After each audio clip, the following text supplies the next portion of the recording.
Hello everyone, हाय। कैसे हैं आप सब लोग दोस्तों। मेरा नाम है उर्वशी जोशी एंड ये है मेरा channel 333 high priestess.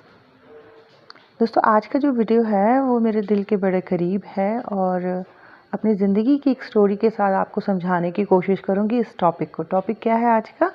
The missing energy. आज के दिन में ये मेरा सेकेंड वीडियो है, मेरी खुद की लाइफ का एक्सपीरियंस है एंड आई होप कि इस एक्सपीरियंस से आपको कुछ गुत्थियाँ खुल पाएँ।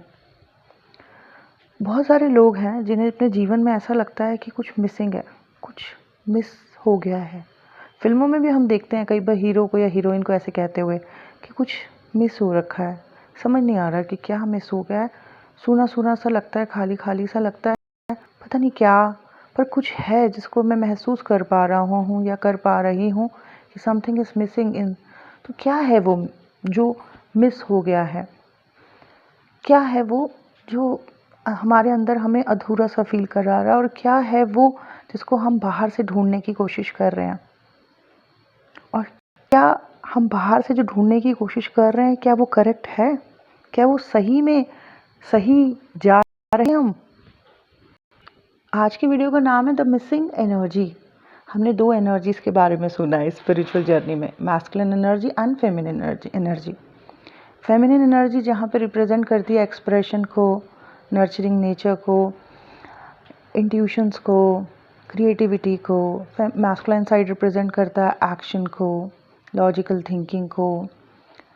तो इन दो एनर्जीज़ के बारे में बात हमने सुनी है स्पिरिचुअल जर्नी में, पर आज हम बात कर रहे हैं द मिसिंग एनर्जी के बारे में कि कभी कभी ऐसा महसूस होता है ज़िंदगी में कि कुछ मिस हो गया है। समझ नहीं आ रहा क्या मिस हो गया है, पर कुछ हो गया है मिस।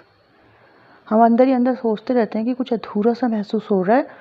फिल्मों में भी सुनते हैं, कई बार लोगों के मुंह से भी सुनते हैं, अकेला सा लग रहा है, खाली सा लग रहा है, कुछ मिस हो गया, पर समझ नहीं आ रहा है कि क्या मिस हुआ है। और कई बार लोग क्या करते हैं, बाहर से ढूंढने की कोशिश करते हैं कि कोई आए ज़िंदगी में जो हमें फिक्स करे, जो हमें ऐसा कंप्लीट फील कराए। ये जो एहसास है ना कि कुछ मिस हो गया है, ये मैंने भी महसूस किया अपनी ज़िंदगी में। मेरी लाइफ 2009 से पहले कम्प्लीटली डिफरेंट, मतलब 22 इयर्स में मेरी मैरिज हुई है, उससे पहले my life is completely different. 20 साल तक थोड़ा डार्कनेस था लाइफ में, नो डाउट। डार्कनेस में, उस डार्कनेस के एटमॉस्फेयर में मैंने पढ़ाई करी, सब कुछ, मतलब फिर कॉलेज जब मैं गई तो मैं उस वक्त भी पार्ट टाइम जॉब करती थी एंड फिर मैंने 1 साल नोएडा में भी जॉब किया है। तो 2007 या 8 से, स्पेशली 8 से कहूँगी मैं, 7 के सितंबर से लेकर 2009 तक, 2007 सितंबर से 2009 तक मेरी लाइफ का सबसे गोल्डन पीरियड गया है। पता नहीं, राहु के साथ उस वक्त शनि चल रहा था। राहु और शनि दोनों ही पाप प्लैनेट माने जाते हैं, लेकिन जब सैटर्न मेरी ज़िंदगी में आया, सबसे पहले तो आते ही उसने मेरी जॉब लगाई। सबसे पहले 3rd हाउस का सैटर्न है लगन कुंडली में, सबसे पहले इसने मेरी जॉब ली। मुझे शहर से दूसरे शहर में भेजा, मुझे नए दोस्त, एक प्रैक्टिकल एनवायरनमेंट, एक लॉजिकल एनवायरनमेंट दिया। जैसी ज़िंदगी में चाहती थी, काम करना जो मैं चाहती थी, वैसी ज़िंदगी एकदम से बनने लगी जब सैटर्न आया मेरी कुंडली में, मतलब राहु के साथ सैटर्न आया। तो वो जब तक सैटर्न रहा, मेरे को लगता है मैंने उस टाइम पीरियड में अपने जीवन का सबसे अच्छा टाइम स्पेंड किया।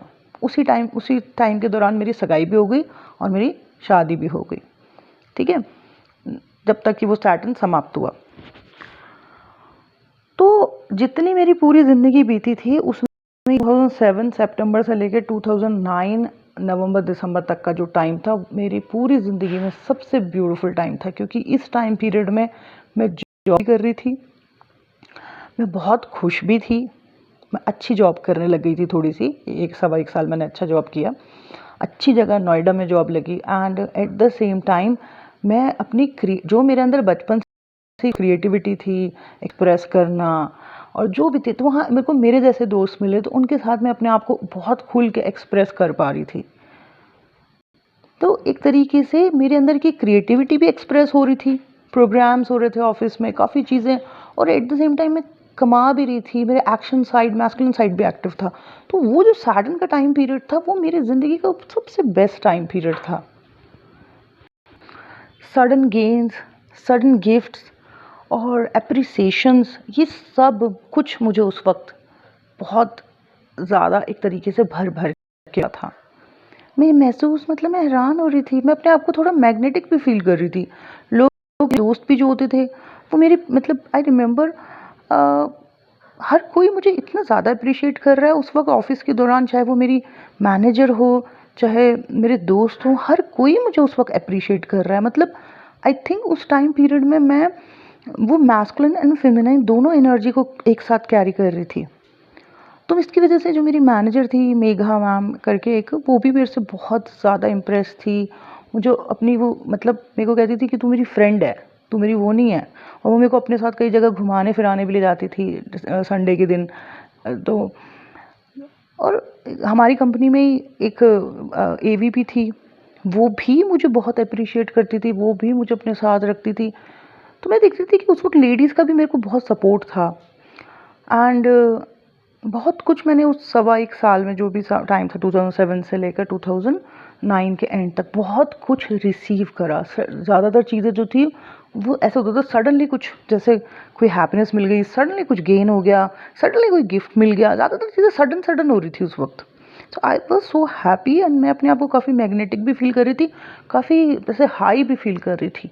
और मैं अपने आप को बहुत अच्छे तरीके से एक्सप्रेस करती थी, अपनी क्रिएटिविटी खुल के बात करना, खुल के खुद को एक्सप्रेस करना, एट द सेम टाइम ये अपना काम वाम भी करना, काफ़ी होल फील कर रही थी। अब उसी दौरान क्या हुआ कि सैटर्न के एंड होते होते मेरी शादी भी हो गई। ठीक है, अब शादी हो गई तो मेरे दिमाग में ये फिक्स कर रखा है कि शादी हो गई तो अब आपको जो है ऐसे नियम कानून में रहना चाहिए, ऐसे ऐसे एक शादीशुदा लेडी को रहना चाहिए। तो मैं जो मेरे दिमाग में समाज ने, सोसाइटी ने, घर ने जो चीज़ें भरी हुई थी, मैं वैसे ही प्रिटेंड करने लग गई। शादी के बाद मैंने अपने अंदर के वीनस को, अपने अंदर के चंद्रमा को या अपने अंदर के मंगल को तो पूरा मैंने ऐसा लग रहा है शांति कर दिया। बस मैंने अपने अंदर के मैस्कुलिन साइड को एक्टिव करके रखा हुआ था और मैं ये प्लान्स बना रही थी कि अच्छा शादी हो गई, अब क्या क्या होना चाहिए, ओके मटेरियल लाइफ में क्या क्या चीज़ें होनी चाहिए, और उन्हीं चीज़ों के बारे में मैंने सोचते रहना और उन्हीं चीज़ों के लिए एक्शन लेना, उन्हीं के बारे में बात करना घर में।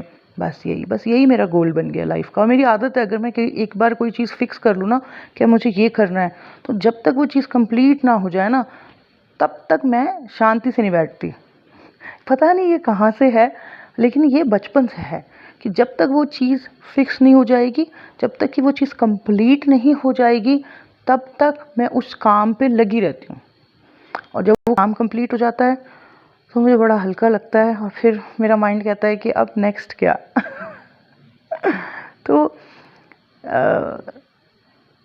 तो जैसे ज़िंदगी के 3 पड़ाव, मतलब जैसे छोटे में जब मैं छोटी थी तो हमारे घर का जैसे इतना डिसफंक्शनल माहौल, इतना डार्कनेस का, पढ़ने के लिए टाइम नहीं, लेकिन मैंने ये डिसाइड किया कि मैं इसी माहौल में पढ़ के भी दिखाऊंगी, फर्स्ट मतलब अच्छी परसेंटेज ला के दिखाऊंगी, और मैं दिखाऊंगी कि ऐसे माहौल में भी बच्चे पढ़ के निकल सकते हैं।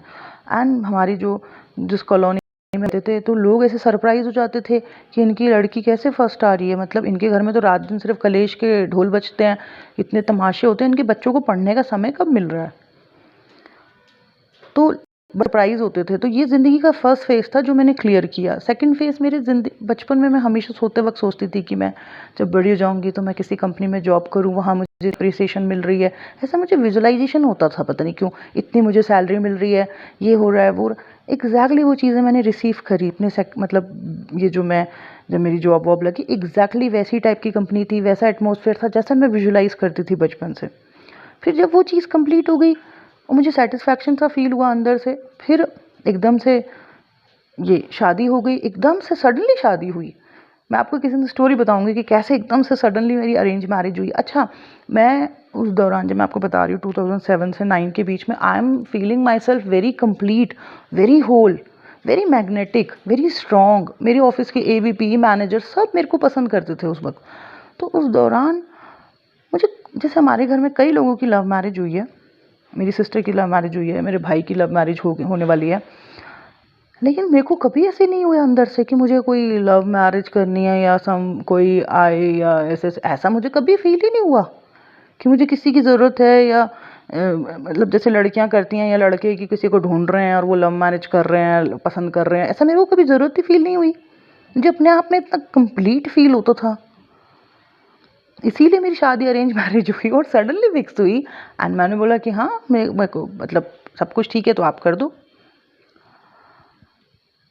तो अब क्या हुआ कि सोसाइटी ने सिखाया है कि जो है शादीशुदा इंसान को ऐसे रहना चाहिए। मेरे दिमाग में पूरा ऐसे ही मेरे घर वालों ने भी फिक्स कर रखा था कि शादीशुदा लड़की ऐसी होती है, वैसी होती है, ऐसे उसे रहना चाहिए। तो मैं वैसे ही रहने की एक तरीके से कह लो कि एक्टिंग कर रही थी, प्रिटेंड कर रही थी, और अपने अंदर की जो नेचुरल फेमिनिन साइड है मेरे अंदर की, जो मेरे अंदर का शुक्र है, मेरे अंदर का फेमिनिन साइड है, उसको मैंने सारा सप्रेस कर दिया, सिर्फ इसलिए क्योंकि सोसाइटी में एक शादीशुदा औरत लड़की इस तरीके से दिखनी चाहिए कि मतलब एकदम घरेलू सी और ज़्यादा एक्सप्रेस करने वाली नहीं और थोड़ा लिमिटेड सी रहने वाली होनी चाहिए। तो मैंने अपने आप को वैसे ही करने का नाटक करना शुरू कर दिया। बट उसमें क्या हुआ, 2010 से ही मुझे ऐसा फील होने लगा कि जैसे कुछ मिस हो गया है, कुछ मिस हो रखा है। पर मैं इसको समझ नहीं पा रही थी कि क्या मिस हो रखा है, क्या है ऐसा जो मिस हो गया है। अब दिन ब दिन क्या हुआ कि दिन ब दिन मेरी हेल्थ वीक होती जा रही है, मेरा वेट बढ़ता जा रहा है, मुझे समझ नहीं आ रहा कि मैं डिफरेंट होती चली जा रही हूँ, मैं ऐसा क्या कर रही हूँ, या मुझे ऐसा ऐसा क्यों फील हो रहा है कि जैसे कुछ मिस हो गया है, समथिंग इज़ मिसिंग, कुछ मिस हो रखा है, कुछ खो गया है, कुछ छूट रहा है मेरे से। पर वो क्या छूट रहा है, क्या खो गया है, क्या मिस हो रहा है, उसको मैं समझ नहीं पा रही थी, बिल्कुल नहीं समझ पा रही थी। दिन ब दिन मेरा वेट बढ़ता जा रहा है, मैं अपने आप को बहुत उदास फील कर रही हूँ, थका हुआ भी फील कर रही हूँ, पर मुझे समझ नहीं आ रहा कि वो क्या है जो मिस हो गया है। क्योंकि ऐसा तो कोई, मैंने तो ऐसा किसी को नहीं खोया, तो मुझे क्यों ऐसा लग रहा है कि कुछ नहीं है। अब क्या हुआ कि राहु भी चल रहा था उस वक्त। अब राहु क्या है, is a planet of illusion, maya, हर चीज़ को ऐसा फील कराता है कि बाहर से फिक्स करो, अंदर तो झांकना सिखाता ही नहीं है राहु। तो राहु में मैंने सोचा कि शायद मेरी लाइफ में पहले जैसे दोस्त नहीं रहे, शायद इस वजह से मुझे ऐसा लग रहा है। तो शायद मैं अगर दोस्त बनाऊं अपनी लाइफ में, अच्छी अच्छी सहेलियां, फ्रेंड्स बनाऊं, तो शायद मुझे पहले जैसा फील होगा बाहर से। नई सोसाइटी में मैं शिफ्ट हुई 2013 में, अपार्टमेंट में, यहाँ पे एक VBHC करके अपार्टमेंट है, वहाँ मैं शिफ्ट हुई। एंड वहाँ मेरे को काफ़ी सारी फ्रेंड्स बनी, बट उनके साथ मैं पार्टीज़ कर रही हूँ। उनमें से कई लोग काफ़ी डिप्रेशन में थे, उनको मैं बूस्ट कर रही हूँ, उनको मोटिवेट कर रही हूँ, उनको उनकी पोटेंशियल्स, उनके अंदर की क्वालिटीज़ बता रही हूँ। बट रिकवर होने के बाद वो मुझे ही धोखे दे रही हैं, मुझे ही दुख पहुँचा रही हैं। और टिल 2017 तक पता नहीं कितनी बार, आई थिंक 8, 9 या 10 बार मेरे साथ ये हो गया रिपीटेड। मैं बाहर से चीज़ों को फिक्स करने की कोशिश कर रही हूँ कि अच्छा, शादी से पहले मेरे अच्छे अच्छे दोस्त थे तो शायद मैं उनके साथ खुश रहती थी, तो आई थिंक वैसे दोस्त अभी नहीं हैं, शायद इसलिए हो रहा है। सो मैं उसको फिक्स करने की कोशिश कर रही हूँ, वैसी चीज़ें लाने की कोशिश कर रही हूँ। और जब भी मैं ऐसी कोशिश कर रही हूँ तो बाहर से हमेशा मुझे धोखा, दर्द, या पता नहीं कैसे अजीबोगरीब से लोग मिल रहे हैं। तो मेरे को मतलब ऐसे जैसे बैक टू बैक लोगों की तरफ से ऐसा धोखा, और इतना उनको मदद करने के बाद भी इस तरीके का जब मिल रहा है, तो मेरे तो ऐसे इंसानियत से विश्वास सा उठता जा रहा था कि इंसानियत भी कोई चीज़ है। और फिर मैं सोच रही कि मैं जब इन लोगों के साथ हूँ, सहेलियों के साथ या फ्रेंड्स के साथ या पार्टी कर रही हूँ, अच्छा क्यों नहीं लग रहा है। मैं तो सोच रही हूँ कि शायद इनके साथ रह के मेरे को अच्छा लगता है, लेकिन उतना अच्छा तो नहीं लग रहा है, वैसा तो फील नहीं हो रहा जो 2007 से 9 के बीच में फील होता था। तो क्यों नहीं फील हो रहा है अच्छा।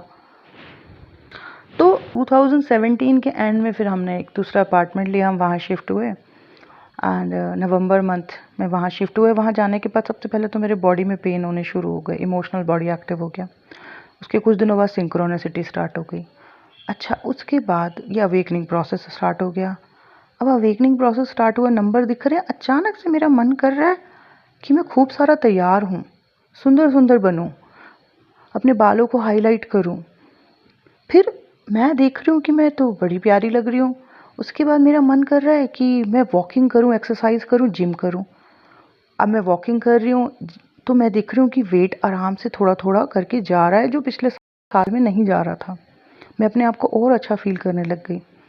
उसके बाद मेरा मन कर रहा है कि मैं डांस करूं बहुत ज़्यादा। तो मैंने जो है अपने दोस्तों के साथ खूब पार्टी करना, डांस करना और अपने घर में भी डांस करते रहना। तो उसके बाद मेरा मन करने लगा मैं सिंगिंग करूं। तो मैं अपने घर में ऐसे खाना बनाते बनाते सिंगिंग करने पे लगी हुई हूँ, गाने चला के।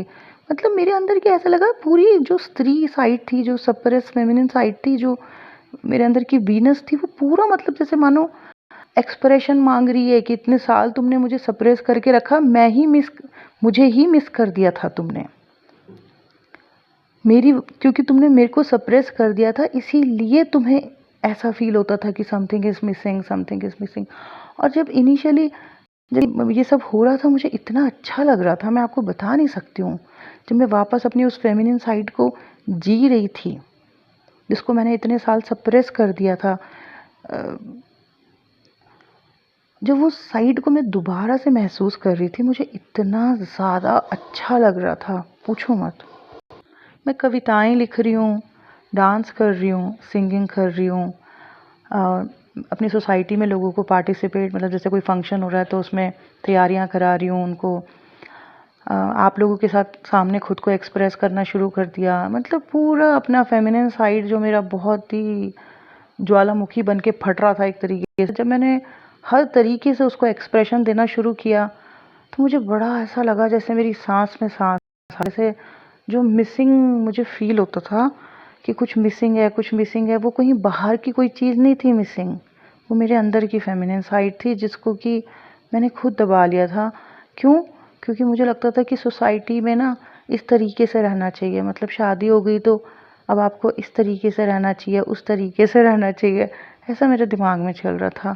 और मेरे अंदर की जो, मैं अपने आप को ज़िंदा फील करती हूँ जब मैं अपने आप को एक्सप्रेस कर पाती हूँ। शुक्र, वीनस मेरा आत्मकारक प्लैनेट है। शुक्र मेरा वर्गोत्तम प्लैनेट भी है। वर्गोत्तम का मतलब होता है लगन कुंडली और नवमांश कुंडली दोनों में जो उत्तम जगह पे बैठा हो या उत्तम मतलब हो।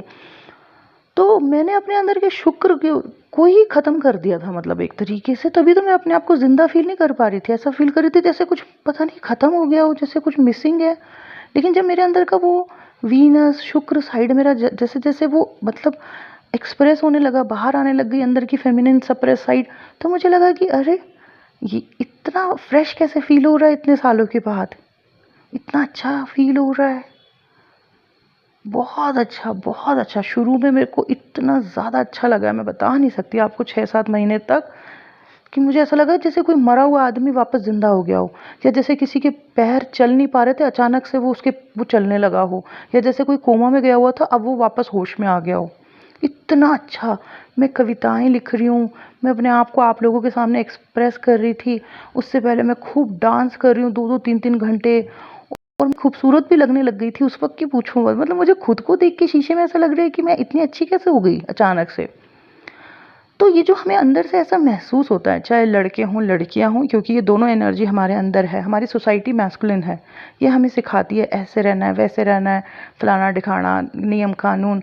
उन चक्करों में हमारे अंदर की सबसे ज़्यादा सप्रेस्ड होती है स्त्री साइड, फेमिनिन साइड। और जब वो साइड हमारी सप्रेस होने लग जाती है तो हमें लगता है कि कुछ मिसिंग है। जब हमें समझ नहीं आता तो हम क्या करते हैं, उस चीज़ को बाहर ढूंढने की कोशिश करते हैं, लेकिन वो बाहर से फिक्स नहीं हो सकती। हमें उसको अंदर से वापस ऊपर उठाना होगा, उसको बैलेंस करना होगा। और जो व्यक्ति इन दोनों एनर्जीज़ को अपने अंदर ले चलता है वो मैग्नेटिक हो जाता है। वो बैलेंस जब बना लेता है ना, फिर तो वो कोई भी चीज़ को अट्रैक्ट कर सकता है। तो मैंने बड़ा ब्यूटीफुली इस चीज़ को महसूस किया कि ये चीज़ कहीं बाहर नहीं थी, ये चीज़ मेरे अंदर ही थी, और ये चीज़ मिस हो गई थी क्योंकि मैंने इसको सप्रेस कर दिया था। लेकिन जब मैंने दोबारा इसको महसूस किया, खुल के जिया, खुल के खुद को एक्सप्रेस किया, तो मुझे वापस ज़िंदा फील होने लगा कि मैं तो ज़िंदा हूँ। उससे पहले तो ऐसा लग रहा था जैसे कि बस शरीर चल रहा है, जैसे अंदर कुछ मर गया। लेकिन अब मैं अपने आप को थोड़ा ज़िंदा फील कर पाती हूँ 2017 के बाद से, क्योंकि मैं अपने आप को एक्सप्रेस कर पा रही हूँ। मेरे अंदर जो भी पड़ा हुआ है उसको खुल के बता पा रही हूँ। सो बस यही था मेरा आज का वीडियो। आप में से किसी को ऐसा लगता है ना कि समथिंग इज़ मिसिंग, कोई बाहर से कुछ ऐसा, नहीं नहीं नहीं, अंदर कुछ मिसिंग है, ठीक है? उसको पहचानो क्या मिसिंग है, वो एनर्जी को वापस उठाने की कोशिश करो। और जब वो दोनों आपके अंदर की दोनों एनर्जी बैलेंस होगी ना, आपको ऐसा लगेगा जैसे आप जिंदा हो, ठीक है ना? उसी को कहते हैं हाई वाइब्रेशन। बस यही था मेरा आज का वीडियो। आई होप आप लोगों को अच्छा लगा हो। Thank you so much. Bye bye, take care.